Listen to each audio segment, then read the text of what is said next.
Hello student, आज आपण या व्हिडिओमध्ये चॅप्टर 4 ग्रुप्स अँड कोडिंग थेअरीमधील काही एक्झाम्पल्स बघणार आहोत. See the first example. Find the weight of the following words. इथे आपल्याला काही वर्ड्स दिलेले आहेत, त्या वर्ड्सचे आपल्याला वेट फाइंड आउट करायचे. So in our solution first of all we have to write down first word. So here x equal to. बघा, आपण याच्या अगोदरच्या लेक्चरमध्ये ऑलरेडी बघितलेलं आहे की एक्स हा वर्ड म्हणून रिॲक्ट होतो आणि एक्स ऑफ टी हा रिसीव किंवा ट्रान्समिटेड वर्ड म्हणून रिप्रेझेंट होतो. Okay, so we have to write down here x equal to 1 1 1. त्याचं वेट इंडिकेट करताना आपण 2 पॅरलल लाईन्स प्लॉट करणार आणि एक्स मेन्शन करणार. In between them we have to put the values of x and check whether in our that word how many ones are contained. So here contain the 3 ones, so weight of that word become 3. In similar manner we have to done the procedure for b also. b या word साठी सुद्धा आपण same procedure follow करणार. So here x equal to, so we write down that word. Then again we have to write down that x in this manner, similarly in this way. Check whether how many ones are contained in our given words. So 4 1 are contained here. So we have to write down here the 4. So that 4 is indicate as a weight of that corresponding given word. Second example बघूया आपण. Consider 3,4 parity check code. मग parity check code आपण कशाला बघतो, हेही आपण last लेक्चरला बघितलेलं आहे. So parity check code means what. ज्यावेळेस मे बी एकदम सोप्या भाषेत सांगायचं झालं तर या ठिकाणी जी पण व्हॅल्यूज आहे त्या व्हॅल्यूपेक्षा एकने व्हॅल्यू ग्रेटर जर ह्या ठिकाणी दिलेली असेल, सो त्यावेळेस आपण समजायचं की it is a parity check code. Okay, so आपलं हे जे फंक्शन आहे ते b⁻³ टू b⁻4 याप्रमाणे डिफाईन केलेलं असणार आहे. For each of this receive word determine whether and error will be detected. आता आपल्याला हे रिसीव्ह वर्ड आहे, हे रिसीव्ह वर्डमध्ये एरर डिटेक्ट होते की नाही हे आपल्याला चेक करायचं आहे. ज्यावेळेस पॅरिटी चेक कोड असेल त्यावेळेस एरर डिटेक्ट करण्यासाठी सिम्पली फक्त त्याचे वेट फाइंड आउट करायचं राहतं. सो हा रिसीव्ह वर्ड आहे म्हणून इथे आपण first write down that A.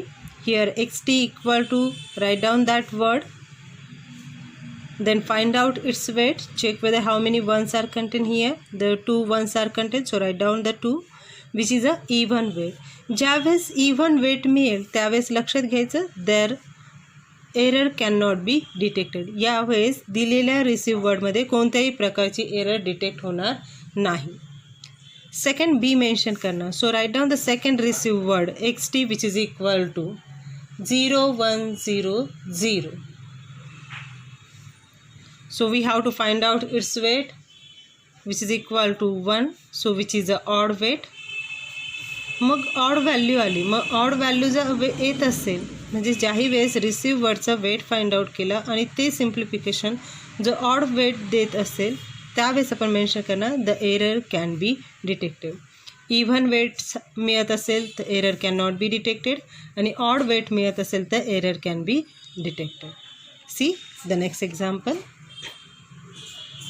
Using m,3m encoding function. हे एन्कोडिंग फंक्शन मात्र वेगळ्या प्रकारे डिफाईन केलेलं आहे. b⁻m, b⁻m to b⁻3m. For the given value of m for which the receive word determine whether and error will be detected. मग अशा प्रकारचं encoding function दिलेलं असेल त्यावेळेस दिलेल्या रिसीव्ह वर्डमध्ये एरर कशी डिटेक्ट करणार, सो ते आपण बघूया. त्यासाठी एकदा आपल्याला एमची व्हॅल्यू दिलेली आहे 3 आणि एकदा दिलेली आहे 4. आपण एमची व्हॅल्यू 3 असताना बघायचं आहे. सो एमची व्हॅल्यू 3 असताना आपण ऑब्झर्व करणार 3 3चा ग्रुप चेक करणार आणि तो जो ग्रुप आहे तो सेम वेने रिपीट होतो आहे की नाही हे चेक करायचं. So see first 3's combination is 1 0 0. मग पुढेही कंटिन्यू चेक करा की 1 0 0 मिळतो आहे की नाही. सो 1 0 0 1 0 0 म्हणजे इथे रिपिटेशन मात्र कसं आहे, सेम आहे. सो हे रिपिटेशन सेम असल्यामुळे आपण काय सांगू शकतो की no here the error will be not detected. ह्या नोचं मिनिंग काय की या ठिकाणी कोणत्याही प्रकारची एरर डिटेक्ट होत नाही. आणि त्याचं रिझनिंग बघा आपण काय मेन्शन केलेलं आहे. The pattern of repetition the word 3 times same. का 3 टाइम्स? कारण की एमची व्हॅल्यू 3 दिलेली आहे म्हणून. सेकंड याच्यामध्ये आपण चेक करूया की फर्स्ट 3चं कॉम्बिनेशन काय आहे? 0 1 0. मग पुढे आपण 3 3चे ग्रुप करूया आणि चेक करूया की 0 1 0 मिळतो आहे का? 0 1 0 इथे मिळत नाही आहे. 0 1 0 इथे मात्र मिळतो आहे. बट ह्या टोटल याच्यामध्ये एका प्लेसला जरी ते रिपिटेशन मिळत नसेल तरी आपण काय मेन्शन करणार की या ठिकाणी काय होते? एरर डिटेक्ट होते. So yes, here the error will be detected. So at the 4th position word is a different. 4th पोझिशनवरचा 1 2 3 4 4th पोझिशनवरचा वर्ड डिफरंट आल्यामुळे आपण काय सांगतोय की इथे एरर काय होते? डिटेक्ट होते. Next we have to discuss second point as a same. आता एमची व्हॅल्यू काय आहे? 4 आहे. सो एमची व्हॅल्यू 4 आहे तर 4 4चे ग्रुप करणार या प्रकारे. आणि फर्स्ट 4 जे नंबर्स वर्ड्स आहेत ते रिपीट होत आहे का सेम मॅनरने ते चेक करणार. सो 0 1 1 0. मग 0 1 1 0 मिळतो आहे का? या ठिकाणी येत नाही आहे. 0 1 1 0 या ठिकाणी येत नाही. सो 1 2 3 4 5 5th पोझिशनला वेगळा वर्ड येतो आहे आणि त्याच्यानंतर 6 7 8 9 10 11 12 पोझिशनला डिफरंट वर्ड येतो. म्हणजे या ठिकाणी सुद्धा काय होते? एरर डिटेक्ट होते. का डिटेक्ट होते? कारण की 5th आणि 12th पोझिशनचा वर्ड मात्र कसा आहे? डिफरंट आहे. Now we have to comes to our next be example also. First 4चं कॉम्बिनेशन घेतो आहे का 4चं? कारण की एमची व्हॅल्यू 4 आहे म्हणून 4 4चे ग्रुप करतो आहे. So 1 1 1 0. So check whether 1 1 0 is repeated or not. So see the 1 1 0 is repeated in our all these next 2 step also. So for that reason we have to say here the error will be not detected, and that just that explanation we have to give on here. First one is a yes, at the 5th and 12th position word are different, and the B, there is no any error detected because the pattern of repetition of the 4 words are same. Next example we have to discuss here. Find the distance between x and y.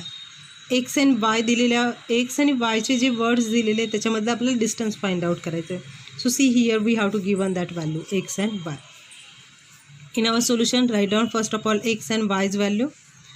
So distance represent करण्यासाठी आपण हे जे ring समचं sign आहे ते mostly use करतात. x ring sum y which is equal to. मग ही रिंग सम कशी केली जाते? तो ही रिंग सम फॉलो करताना 1 + 1 0 येतो, 0 + 1 1 येतो, 1 + 0 1 येतो आणि 0 + 0 0 येतो. सो 1 + 1 0, 1 + 0 1.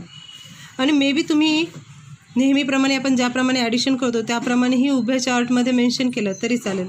इन शॉर्टली सांगायचं झालं तर 1 1 0 0 1 0 0, नेक्स्ट 1 0 1 0 0 0 1. ही आहे एक्सची व्हॅल्यू, ही आहे वायची व्हॅल्यू आणि तुम्ही रिंग सम करताय means x ring some Y. So 1 1 0, 1 + 1 1, 0 + 1 1, 0 + 0 0, 1 + 0 1, 0 + 0 0, 0 + 1 1. So see that same values we may write down here 0 1 1 0 1 0 1. आणि त्यानंतर मात्र त्याचं वेट फाइंड आउट करायचं. सो त्या रिंग समचं वेट ज्यावेळेस फाइंड आउट करतं त्यावेळेस असं लक्षात येतं की त्या टोटल दिलेल्या वर्डमध्ये 4 1 आहे. So for that reason the weight become 4 आणि ते वेट 4 काय रिप्रेझेंट करतं? Distance between X and Y indicate करतं. Next we discuss the next example. Consider the 2,6 encoding function e as a this one. आपल्याला encoding function define करून दिलेलं आहे आणि त्या इनकोडिंग फंक्शनचा यूज करून आपल्याला काय करायचं आहे? We may find the minimum distance of E आणि सेकंड फाइंड आउट करायचं आहे how many error will E detected and correct. So is in our solution first of all we have to write down our given thing. मग given काय दिलेलं आहे? Encoding function. मग ते encoding function आपण write down करून घेतलं. Given the 2,6 encoding function e as a, so all that things we have to write down here. आणि त्याच आलेल्या इन्कोडिंग फंक्शनचे हे जे वर्ड्स आहे, रिसिव्ह वर्ड्स ते त्याला एक्स वाय झेड आणि डब्ल्यूने आपण इंडिकेट केलं. आता आपल्याला काय करायचं आहे की ते मिनिमम डिस्टन्स फाइंड आउट करण्यासाठी प्रोसिजर काय की या प्रत्येकामधलं आपल्याला डिस्टन्स फाइंड आउट करायचं राहतं. म्हणजे तुम्हाला डिस्टन्स रिप्रेझेंट करताना delta of X comma Y, Hamming distance indicate करण्यासाठी या प्रकारची व्हॅल्यू रिप्रेझेंट केली पाहिजे. So delta of X comma Y. त्याचप्रमाणे delta of X comma Z म्हणजे आपण डिस्टन्स एक्स वायमधलं फाइंड आउट करणार, त्यानंतर एक्स झेडमधलं आणि त्यानंतर एक्स डब्ल्यूमधलं. X Y X Z X डब्ल्यू. पुन्हा वाय एक्स फाइंड आउट करायची गरज नाही आहे, कारण की आपण प्रॉपर्टीज बघितलेल्याच आहेत. त्या प्रॉपर्टीजनुसार एक्स वायमधलं डिस्टन्स काय किंवा वाय एक्समधलं डिस्टन्स काय दोन्ही सेम असणार आहे. त्यामुळे वाय एक्सनं फाइंड आउट करताना वाय झेड फाइंड आउट करणं, वाय डब्ल्यू फाइंड आउट करणं. इथे या ठिकाणी आपण ते फाइंड आउट केलेलं आहे आणि सगळ्यात शेवटी झेड डब्ल्यू फाइंड आउट करायचं आहे. So this is the notation of indicate the Hamming distance. मग हॅमिंग डिस्टन्स कसं फाइंड आउट करणार, ज्याप्रमाणे आपण ही व्हॅल्यू फाइंड आउट केली त्याचप्रमाणे. इन शॉर्टली सांगायचं झालं तर ज्यावेळेस x Y X Z X W ह्या सगळ्यांची तुम्ही ॲडिशन करणार आहे तर ही झिरो म्हणजे आयडेंटिटी एलिमेंट आहे ह्या इन्कोडिंग फंक्शनचं. हे कशामध्येही ॲड केलं तर त्या झिरोमध्ये ॲड होणारी जी व्हॅल्यू आहे तेच तुम्हाला आन्सर मिळणार आहे. इन शॉर्टली सांगायचं झालं तर एक्स वायचं जे पण डिस्टन्स आहे ते काय येईल 1 1 1 म्हणजे 3. एक्स झेडचं डिस्टन्स काय येईल 4 आणि एक्स डब्ल्यूचं डिस्टन्स येईल 3. त्याचप्रमाणे वाय झेडचं डिस्टन्स फाइंड आउट करताना ह्या दोघांची ॲडिशन केली तर इथे 1 येईल 1 0 1 0. डिस्टन्स किती येतं आहे 2. वाय झेडचं डिस्टन्स ज्यावेळेस तुम्ही फाइंड आउट करताय सो इट बिकम 1 2 3 सो 3 येतं. त्यानंतर वाय डब्ल्यूचं डिस्टन्स फाइंड आउट करताना 1 2. नेक्स्ट वन झेड डब्ल्यूचं डिस्टन्स फाइंड आउट करताना झेड डब्ल्यूचं 1 1 1 सो 3. सो ह्या सगळ्या फाइंड आउट केलेल्या डिस्टन्समध्ये मिनिमम व्हॅल्यू काय आली 2 आली. So minimum distance of E is 2. आता सेकंड क्वेश्चन बघा काय दिलेलं आहे आपल्याला. तर सेकंड क्वेश्चन दिलेलं आहे की how many error will E detect and correct. यामध्ये किती एरर डिटेक्ट होते किंवा करेक्ट आहे हे आपल्याला सांगायचं आहे. मग त्यासाठी आपण थेरम ऑलरेडी लास्ट लेक्चरला बघितलेला आहे. त्या लेक्चरमधल्या कॉन्सेप्टनुसार तर थेरम काय सांगतो की E will detect k or fewer errors if and only if its minimum distance is at least k plus 1. ज्यावेळेस ते मिनिमम डिस्टन्स तुम्हाला के किंवा केपेक्षा कमी एरर केपेक्षा कमी एरर केव्हा मिळेल, ज्यावेळेस मिनिमम डिस्टन्स हे ॲटलीस्ट काय असेल के प्लस 1 असेल. So here the minimum distance काय आलेलं आहे 2 आलेलं आहे. So here the minimum distance is 2.